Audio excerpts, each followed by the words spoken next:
Way at, my friends, and welcome to day 2 of our 32-day NFL team preview, doing them Tuesday through Friday each week for 8 weeks before we wrap it up with the New Orleans Saints on September 2nd. We're in the middle of the AFC East. We did Buffalo yesterday. Today, the Miami Dolphins. Now, there's a lot to love about the Miami Dolphins. They have a new coach in Mike McDaniel. Now, some may not think that's a great move. I personally like Brian Flores, but that's a whole other story that we'll get into at some other point. But Coach Mike McDaniel coming in, an offensive mind, a Shanahan clone, comes from the tree of Mike and Kyle Shanahan. What is that going to do for this team? We know that they need help offensively. They're coming off a 9-8 record, which was third in the AFC East. They just missed the playoffs, but that 9-8 record is very deceiving. Remember, they started out 1-7, went on a super hot streak, came into the Superdome on a Monday night against the super banged-up New Orleans Saints team, won that game, fell one game short of the playoffs, finishing 9-8. This year, they're going in there. Over-under win total is at 8.5. They've made some improvements. The most notable improvement is at wide receiver. Tyreek Hill, maybe the fastest guy, one of the fastest guys on the planet, and certainly has made an impact with his time with the Kansas City Chiefs. Coming over to Miami now. Will he make that big of a difference? How about this name? One Saints fans know very well. Left tackle Teron Armstead is now a Miami Dolphin. He's going to protect Tua Tagovailoa. They've got a new running back and Chase Edmonds. And we've talked about it with them. And the Dolphins, they are definitely better personnel-wise. There is no question this team personnel-wise is better than they were. So that should mean they're going to win more than 9 games, right? They're not going to go on a 7-game, 8-game losing streak this year, right? Well, you got to look at their schedule. Like we told you yesterday with the Buffalo Bills, a large majority of how I came up with whether I like an over, whether I like an under, or whether I'm staying away from it comes from a team's schedule. And when you look at Miami's schedule, it's one of the toughest in the NFL. Let's start with the easiest part of the schedule, okay? There is little question.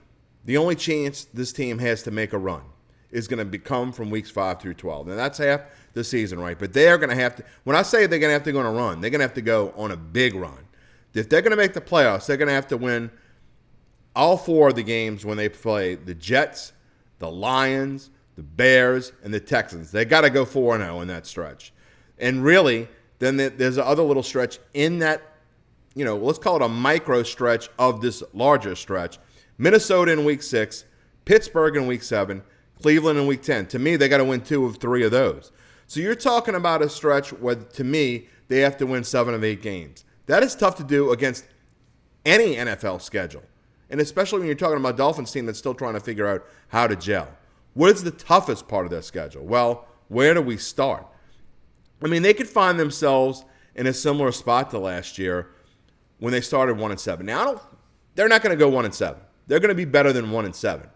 But they need to find a way to win 2 of the first 4. And you're talking about New England in week 1 at home, Baltimore on the road, Buffalo at home, Cincinnati on the road, the defending AFC champions.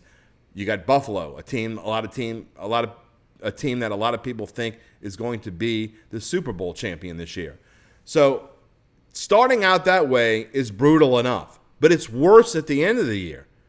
Worse. How does it get worse? Well, leading up to the season finale at home against the Jets, Miami has a 3-game road trip from weeks 13 to 15 at San Francisco, at the Chargers, at Buffalo. And then, for a little dessert, they get to come home and play the Green Bay Packers and the New England Patriots on the road in week 17. So 4 out of 5 on the road at the end of the season. This team better have 8 or 9 wins already locked up before they get into that stretch. They better be super confident. So when you're talking about an over-under win total, there's a lot of – Miami is a very popular over team. They're minus 135 to take the over 8.5 wins. Under is getting plus 115, odds to win the Super Bowl at plus 4,000. Miami's getting a lot of love. I just can't do it. I mean, I got to say. In fact, if anything, there's a little bit of value here on the under. If I had to play anything, I'm going to play the under. I'm not sure I'm going to play it at all, but if I do, that's where I'm going to go. because this schedule is just too brutal. I cannot see the Dolphins going through that stretch that we talked about, going 7-1 or really even 6-2. I just don't see this as a team that's able to do that. Now, I do think they're going to take great strides. I think they're going to be better eventually. I think they need another draft. I think they need Tua needs another year on his belt. And we're not even talking about him having to stay healthy, because he's going to have to stay healthy. And we haven't really seen that. So a lot of things need to happen for this rookie head coach and Mike McDaniel. And I got to be honest, I don't see it happening. Probably a no play. If I had to take anything, I would take under 8.5 wins. Let's see what the expert thinks. Adam Chernoff, Covers.com, is coming on with us each day. As we're doing each day here on Datitude with our NFL team previews, we've got Adam Chernoff of Covers.com to tell me whether I'm right, whether I'm wrong, or whether, it's just no play at all. And with the Miami Dolphins, Adam, I'm not really sure exactly how I would play this, if I would play it at all. Right now, I've got the under 8.5. It just seems like it should be, you should go over with the Tua, with Tyreek Hill, with the improvement, a new coach. It seems like everything's going in Miami's direction. But, Adam, I just hate this schedule. And you get no value over minus 135. If anything, I'm betting the under plus 115. A lot of those wins from Miami, if you're going over, is going to have to come earlier in the season because, as you mentioned, down the stretch to finish, New England, Green Bay, Buffalo, the Chargers, San Francisco, a brutal late November and December stretch. And if you're going over this total, you're expecting a lot of new pieces to contribute and click very early. And obviously you have a new head coach stepping in, Mike McDaniel. So what is that going to look like with the overall overhaul of this team? I have some questions on defense, though. You take Brian Flores out of the equation. He was really the guy behind this defense and how well it performed a year ago, and some key pieces now missing from that equation. So you're asking Tua and this offense to really sort of guide this team to wins.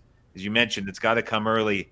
I think, again, it's a pretty fair number right at 8.5 for Miami. It's not an over. It's not an under for me. But if I had to lean one way, I think I'd be with you leaning towards the under here. Adam Chernoff, Covers.com. We'll talk to you tomorrow when we talk about the New England Patriots.